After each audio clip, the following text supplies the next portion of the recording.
Assalamualaikum warahmatullahi wabarakatuh. Kaum muslimin dan muslimat rahimani wa rahimakumullah. Ada sebuah kisah yang tentu sangat penting untuk kita ketahui. Kisah ini saya kutip dalam sebuah kitab yang berjudul Misbahuz Zalam fil Mustaghithina bi Khairil Anam. Di sana diceritakan bahwa ada seseorang bernama Ibnu Abi Thayyib. Ia menceritakan bahwa Ja'far As-Shaykh bercerita kepadanya tentang sebuah kisah. Bahwa Ja'far As-Shaykh suatu ketika menunjukkan kepada Abi Thayyib bahwa di sebuah masjid yang dimiliki oleh Khalifah Al-Mansur, ada Al-Masjid Al-Jami'. Di sana ada sebuah tiang yang besar di tengah-tengah masjid itu. Fayaqulu, maka dia berkata kepada Abi Thayyib, inda tilkal ustuwana kana fi jiranil Imam Abi Abdullah Ahmad bin Hanbalin rahimahullahu ta'ala rajulun, bahwa di tiang ini menjadi saksi, dulu ada tetangga Al-Imam Al-Kabir Al-Jalil Imamul Madhab Ahmad bin Hanbal rahimahullahu ta'ala, bahwa beliau memiliki seorang tetangga.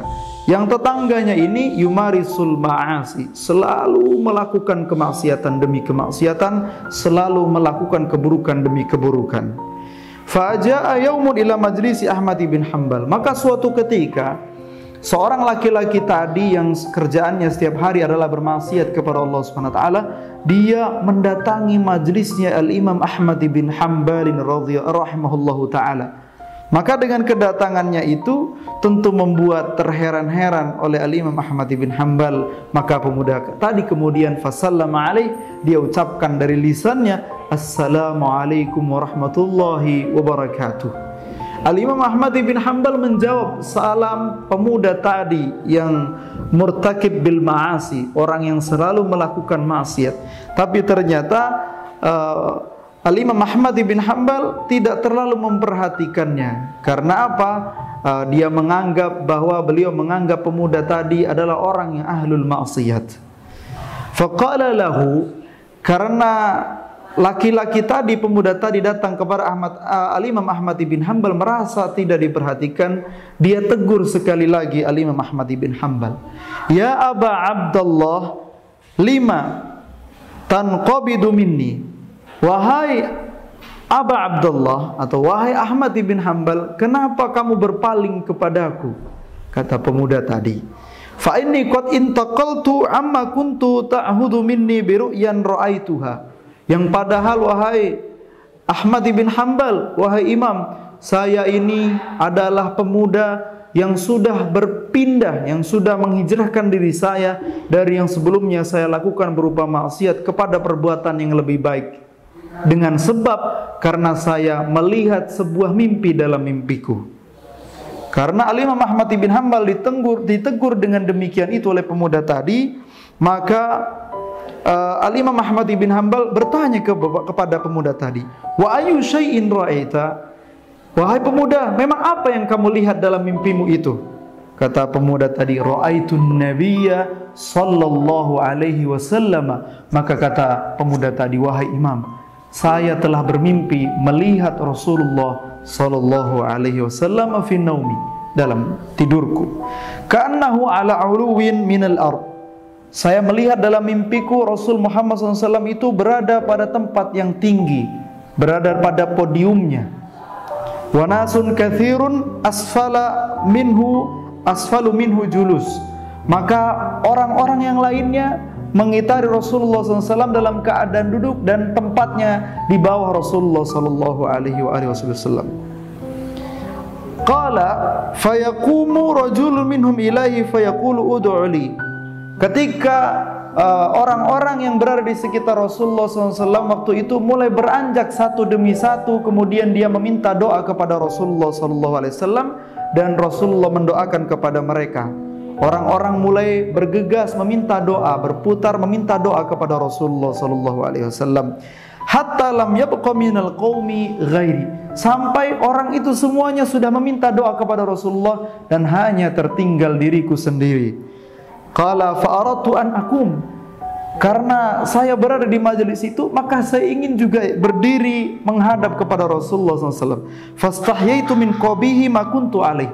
Tapi wahai imam, saya malu ternyata waktu itu, karena saya mengingat atas keburukan-keburukan yang telah dilakukan oleh diriku. Qala faqala li sallallahu alaihi wasallam. Ternyata wahai imam, Rasulullah SAW memperhatikan kepada diriku yang dari tadi bingung untuk menghadapnya atau membatalkannya. Dan ternyata Rasul Muhammad SAW dari kejauhan memanggilku. Beliau mengatakan, "Ya fulan, lima la takumu ilayya fatas'alani ad'ulak." Wahai fulan, kenapa kamu enggak datang kepadaku dan kemudian kamu meminta kepadaku, meminta doa kepadaku agar diijabah oleh Allah Subhanahu wa taala, agar aku mendoakan kepadamu. Dan itu kemudian diijabah oleh Allah Subhanahu wa taala. Maka saya jawab sebagaimana yang ada di hati ini. Pemuda tadi mengatakan, "Ya Rasulullah, yaqta'uni al-haya liqubhi ma ana alaih." Wahai Rasulullah, saya sebenarnya sangat mau untuk menghadap kepadamu, akan tetapi malu ini yang menghalangiku untuk berjumpa denganmu, karena saya tahu atas keburukan diriku selama ini yang telah dilakukan berupa maksiat, berupa perbuatan-perbuatan yang menyakiti orang lain. Maka Rasulullah SAW menjawab, "In kana yaqta'uka al-haya fakum fas'alni ad'ulak fa innaka la tasubbu ahadan min ashabi." Wahai pemuda, janganlah kemudian malumu itu menghalangimu untuk bertemu kepadaku. Kalau kamu memang malu, maka berdirilah dan bergegaslah menujuku dan mintalah kepadaku agar aku mendoakan kepadamu. Sehingga dengan pernyataan ini, pemuda tadi bergegas menuju Rasulullah SAW. Dan bagaimana indahnya itu terjadi. Fakumtu fada'ali. Maka kemudian Rasulullah mendoakan pemuda tadi. Fantabahtu. Maka kata pemuda tadi, saya kemudian terbangun dan saya waqad baghadallahu ilayya ma kuntu alaih. Allah membuat di dalam hatiku murka, membenci apa yang selama ini sudah saya lakukan sebelumnya berupa maksiat. Sehingga dengan ini saya menjadikan diri ingin berpindah, ingin berubah menjadi orang yang beramal saleh. Dengan ini wahai Imam Ahmad bin Hanbal, saya ingin berubah. Maka dengan kisah ini kemudian ditutup dalam kitab ini bahwa Al-Imam Ahmad bin Hanbal selalu menceritakan keadaan ini atas kejadian yang terjadi bersama Imam Ahmad bin Hanbal dengan seorang pemuda tadi. Dan beliau mewasiatkan agar apa? Menjaga cerita-cerita ini agar disampaikan kembali kepada kita semuanya. Agar apa?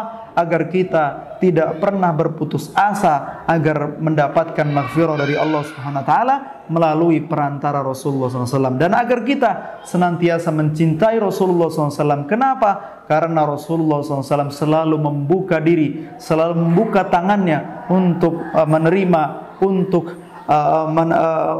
menerima bagaimana orang yang kemudian berdosa sebelumnya, dia meminta bertobat kepada Allah dengan wasilah Rasul Muhammad sallallahu alaihi wasallam. Hadza minna wallahu a'lam bissawab. Assalamualaikum warahmatullahi wabarakatuh.